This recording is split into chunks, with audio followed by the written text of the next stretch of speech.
Assalamualaikum warahmatullahi wabarakatuh. Bismillah, alhamdulillah wa syukurillah wa ni'matillah la khawla wa la quwata illa billah amma ba'du. Hadaratal muktaramin jamaah sholat subuh Masjid Baitus Salam. Monggo yang utama dan yang paling utama kula jenengan kita semuanya selalu dan selalu memanjatkan puja dan bersyukur kehadirat Allah Subhanahu wa taala dengan bersama-sama membaca hamdalah alhamdulillahirabbil alamin. Salawat serta salam mudah-mudahan tercurah pada junjungan kita Nabi besar Muhammad sallallahu alaihi wasallam. Allahumma sholli ala Muhammad, yang akan kita tunggu-tunggu syafaatnya di yaumul kiamat nanti. Ibu bapak yang dirahmati Allah, alhamdulillah telah hadir di tengah-tengah kita narasumber kita Ustaz Haji Ahmad Zaidi LCMA dari IAIN Wali Songo Semarang, yang nanti akan menyampaikan kajian tentang tafsir Al-Quranul Karim, kalau tidak salah menyalurkan kemarin suratul Fatihah. Kepada Bapak Ibu hadirin yang tidak bisa melihat secara langsung atau rawuh di Masjid Baitus Salam, bisa melihat atau membuka di YouTube channel kami Ustadz Biki Channel. Insyaallah akan kami masukkan dan kami upload ke channel tersebut. Monggo kepada Ustadz Ahmad Zaidi, waktu sepenuhnya kami haturkan. Berakal. Jadi jin, manusia, kemudian malaikah juga adalah makhluk yang berakal. Nanti mungkin dari sisi tanya jawab bisa disebut ya. Kemudian dari Zaid bin Aslam ya mengatakan yang dimaksud, Zaid bin Aslam ya mengatakan yang dimaksud dengan al-alam adalah kullu ma lahu ruh. Jadi semua yang memiliki ruh. Al-alam tadi. Kalau kita mengartikan al-alam atau al-alamin tadi adalah semua yang memiliki ruh, maka al-bahaim juga termasuk al-alamin, karena juga memiliki ya ruh ya.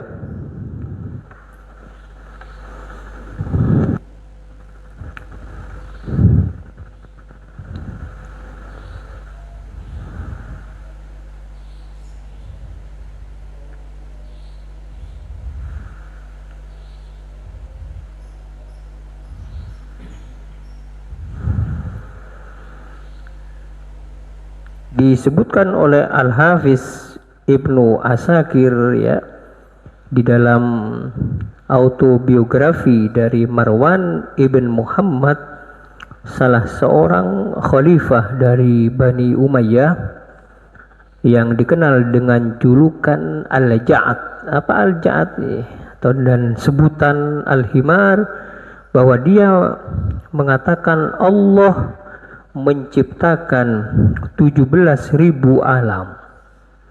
Jadi dari perkataan Al-Hafiz Ibnu Asakir ya, salah seorang mufassirin awal-awal ya dari tabi'in, mengatakan bahwa Allah menciptakan 17.000 alam.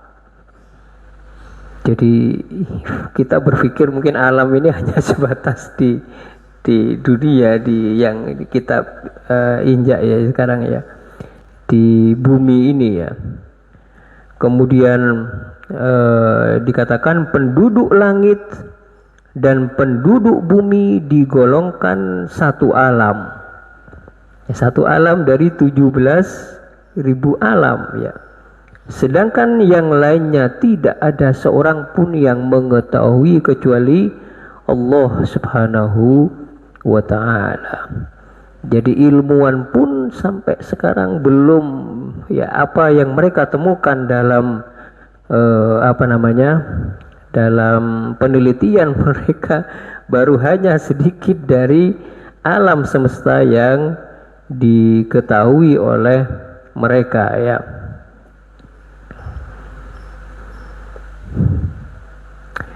Abu Ja'far Ar-Razi mengatakan dari Ar-Rabi ibnu Anas, ya, yang dimaksud Rabbil Alamin, ya, bahwa Anas tadi, ya, pernah mengatakan sebagaimana diriwayatkan oleh Abu Ja'far Ar-Razi, ya, bahwa manusia merupakan alam. Tadi, ya, sama, ya, manusia merupakan alam, kemudian jin, ya, juga termasuk dari alam, ya, al-alamin, ya, termasuk al-alamin, ya. Sedangkan selainnya terdiri dari 18.000 ataukah 14.000, ya, dalam riwayat dikatakan oleh dalam riwayat tafsir Ibnu Katsir, ya, dia katakan ragu, ya. Kemudian alam malaikat yang ada di atas bumi ada, dan jin, kemudian apa tadi, ya, yang saya katakan manusia merupakan alam, jin adalah alam, sedangkan selainnya terdiri dari 18.000 ataukah 14.000 alam malaikat yang ada di atas bumi. Berapa berarti alam malaikat tadi? 18.000 atau 14.000? Ya, bumi mempunyai 4 penjuru, ya. Dalam riwayat tadi Anas mengatakan begitu, ya. Bumi mempunyai 4 penjuru, pada tiap penjurunya terdapat 3.500 alam, yang dimaksud adalah alam malaikat, ya, yang telah diciptakan oleh Allah Subhanahu wa ta'ala untuk beribadah kepada Allah Subhanahu wa ta'ala. Akan tetapi dalam kalimat ini ada beberapa dari mufassirin yang menganggap bahwa perkataan ini agak janggal gitu, ya, gharib, aneh tadi, ya, sebagaimana yang dikatakan oleh Ibnu Jarir dan Ibnu Abi Hatim.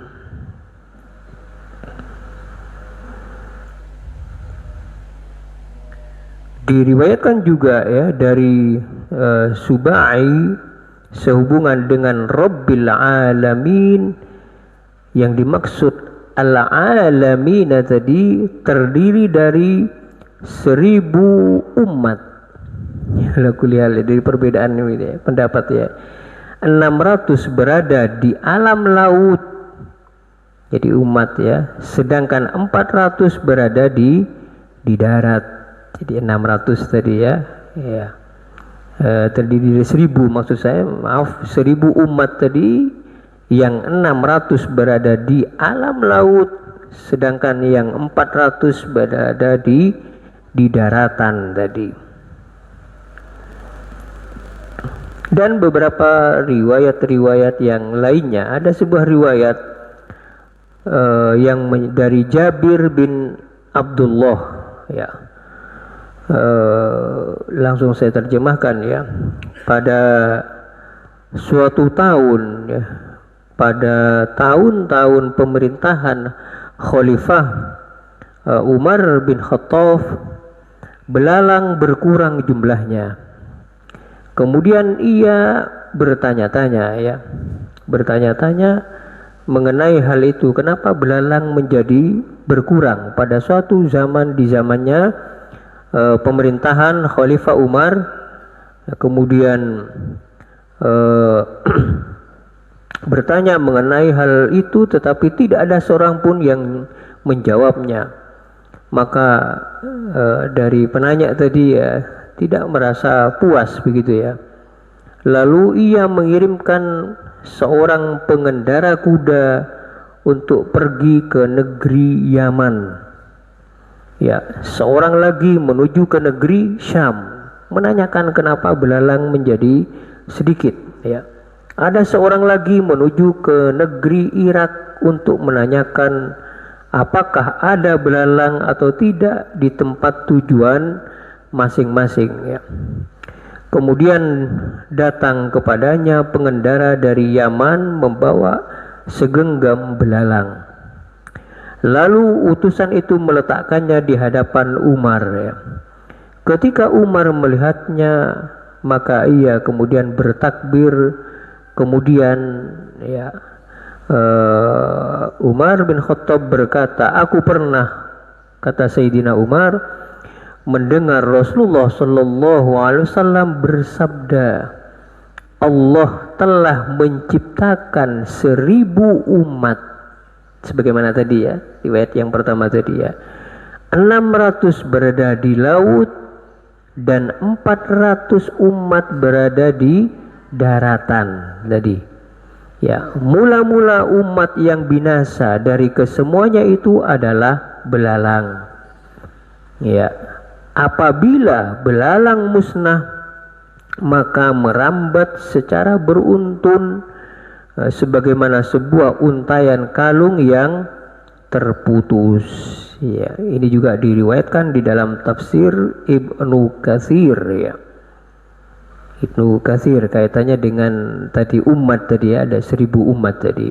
Al-Baghawi ya, tafsir juga Al-Baghawi itu merupakan salah satu tafsir Al-Baghawi namanya ya, meriwayatkan dari Sa'id Ibnul Musayyab bahwa dia berkata, Allah telah menciptakan 1000 alam, 600 berada di lautan, sedangkan yang 400 berada di daratan tadi. Hampir sama dengan dua riwayat yang telah saya bacakan tadi.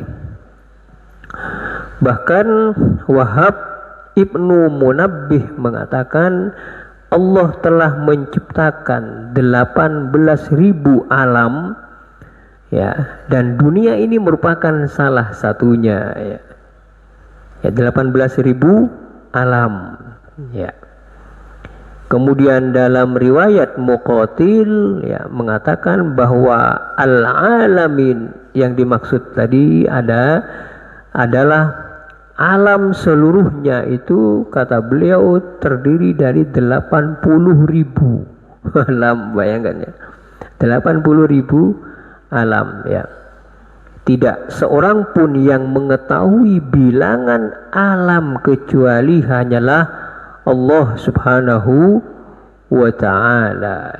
Jadi tidak ada yang mengetahui ya, kecuali Allah Subhanahu wa ta'ala. Dalam riwayat yang lainnya ya, Az-Zujaj mengatakan bahwa alam adalah semua yang diciptakan oleh Allah Subhanahu wa ta'ala di dunia dan di akhirat. Ini lebih lagi tidak hanya di dunia ya, tetapi menurut beliau alam itu termasuk alam dunia dan alam akhirat ya. Demikian menurut pendapat Al-Qurtubi ya, ini adalah pendapat yang sahih katanya ya, yaitu mengatakan bahwa pengertian alam yang dimaksud Rabbil Alamin berarti apa di situ? Tidak hanya alam di dunia tetapi juga alam di akhirat ya. Sebagaimana yang dinyatakan dalam firman-Nya ya, menurut bacaan orang-orang membaca al-alamin, membacanya al-alamaini. Ya, membacanya bukan al-alamin tetapi al-alamaini ya. Ini juga dalam surat Asy-Syu'ara ayat 23 ya. Ayat 23 Asy-Syu'ara, nanti antum bisa merujuk. Qala fir'aunu wa ma rabbul alamin. Jadi Fir'aun bertanya, ini yang lagi viral mungkin jenengan ngerti ya, kata Fir'aun. Jadi sekarang kalau ada ucapan Fir'aun langsung ya pendapatnya ke sana ya. Kalaupun menyikapi, jangan saya katakan kemarin ya, jangan menyikapi dengan serampangan, tetapi kita menyikapi dengan hikmah ya. Orang-orang yang baik itu adalah ketika penuh dengan hikmah begitu ya. Qala Fir'aun bertanya, wa ma rabbul alamin, siapa Tuhan kedua alam itu? Jadi yang dimaksud dalam Asy-Syu'ara itu bukan al-alamin, walaupun tulisannya adalah al-alamin ya, al-alamin. Tetapi yang tanya Fir'aun tadi, al-alamin adalah dua alam ya, alam dunia dan alam akhirat ya, alam dunia dan akhirat. Di Asy-Syu'ara tadi ya, Asy-Syu'ara ayat berapa tadi? 23 ya. Jadi yang ditanya oleh Fir'aun, siapa Tuhan dua alam itu? Makanya tadi ditafsirkan al-alamin adalah alam dunia dan alam akhirat. Jadi ada yang mengatakan al-alamin, sandarannya adalah Asy-Syu'ara tadi. Kemudian qala rabbus samawati wal ard wa ma bainahuma in kuntum muqinin, yaitu Tuhan langit dan Tuhan bumi dan yang ada di antara keduanya, in kuntum muqinin, jika kalian mempercayainya ya. Ini saja yang bisa saya sampaikan dari penjelasan tentang apa Rabbil Alamin. Mungkin ada pertanyaan dari bapak-bapak ataukah ibu-ibu sekalian, falyatafaddal mashkura. Baik Bapak Ibu yang dirahmati Allah, bagi yang akan menanyakan tentang apa yang sampaikan kajian pada pagi hari ini, kami persilahkan. Ada? Sayap kiri, sayap kanan, sudah jelas berarti? Oh, monggo.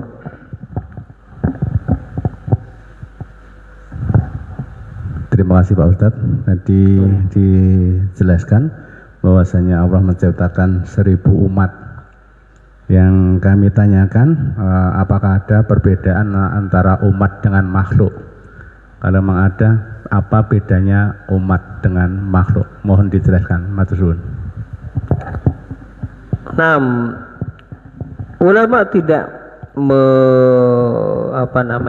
merinci, tetapi jika melihat dari apa yang dinyatakan oleh ulama kaitannya tentang umat tadi ya, umat juga mungkin bisa diartikan sebagai makhluk. Umat itu kan terdiri dari kumpulan ya, majmu'ah ya, dari kumpulan. Bisa juga yang dimaksud dari umat itu adalah dari makhluk Allah subhanahu wa ta'ala, yang terdiri dari berbagai macam kumpulan tadi ya. Ya, dari apa yang dipaparkan tadi, bahwa yang pasti bahwa ketika kita mengatakan, kalau kita mengatakan bahwa yang dimaksud al-alamin adalah mereka yang berakal ya, tentunya mungkin hanya dibatasi kepada beberapa makhluk Allah subhanahu wa ta'ala. Tetapi jika kita mengartikan al-alamin dari seluruh alam semesta ya, dari apa yang kita ketahui sekarang ataukah tidak kita ketahui, dari 1000 umat tadi, yang 600 di lautan, kemudian berapa? 400 di daratan begitu ya, yang juga kita tidak ketahui, hanyalah Allah subhanahu wa ta'ala yang mengetahuinya ya. Jadi kita termasuk salah satu di dalamnya ya. Intinya apa yang dipaparkan ulama ya, kaitannya dengan makhluk-makhluk ciptaan Allah subhanahu wa ta'ala yang kita ketahuinya hanyalah berapa ya, hanyalah sangat-sangat sedikit ya, dari yang tidak kita ketahui dari ciptaan Allah subhanahu wa ta'ala. Ini merupakan salah satu dari keagungan Allah subhanahu wa ta'ala. Jadi antum bisa bayangkan ya kata-kata al-alamin meliputi semua makhluk Allah tadi ya. Dari ungkapan-ungkapan baik secara kuantitas disebutkan ya berapa jumlahnya ya. Walaupun itu juga berbeda-beda ya.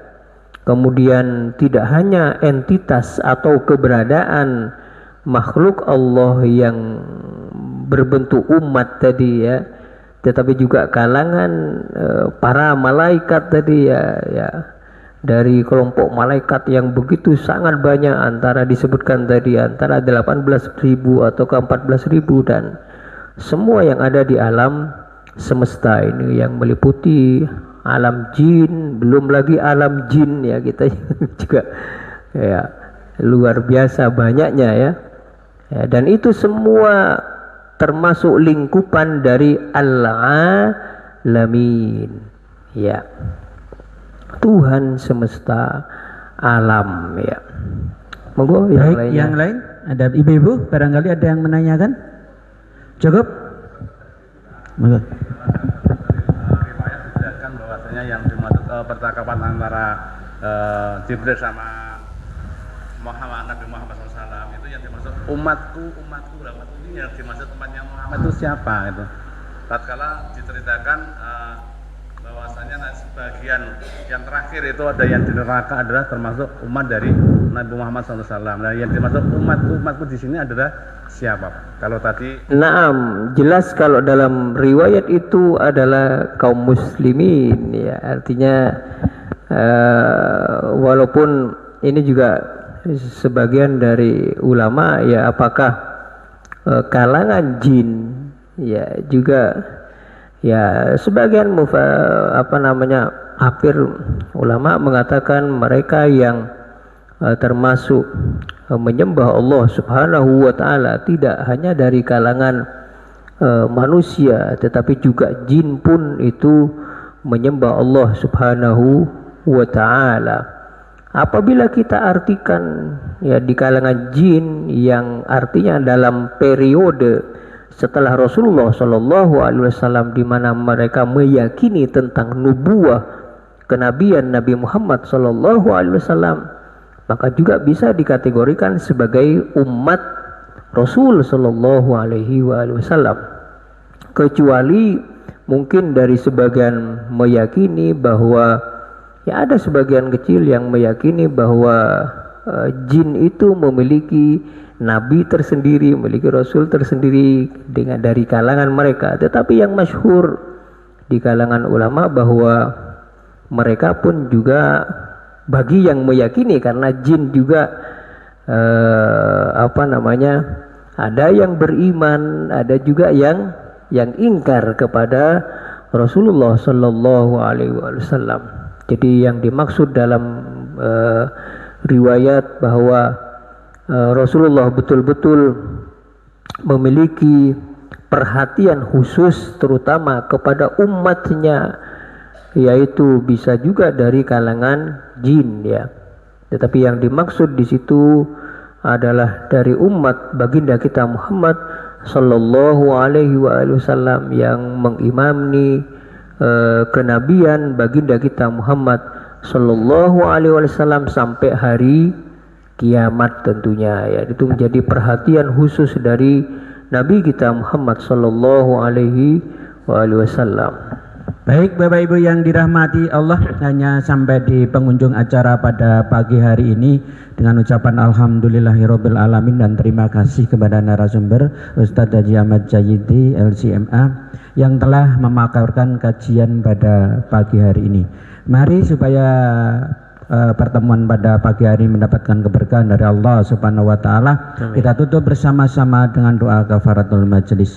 Bismillahirrahmanirrahim. Subhanakallahumma wa bihamdika asyhadu an la ilaha illa anta astaghfiruka wa atubu ilaik. Allahumma shalli ala Muhammad. Assalamualaikum warahmatullahi wabarakatuh. Waalaikumsalam warahmatullahi wabarakatuh.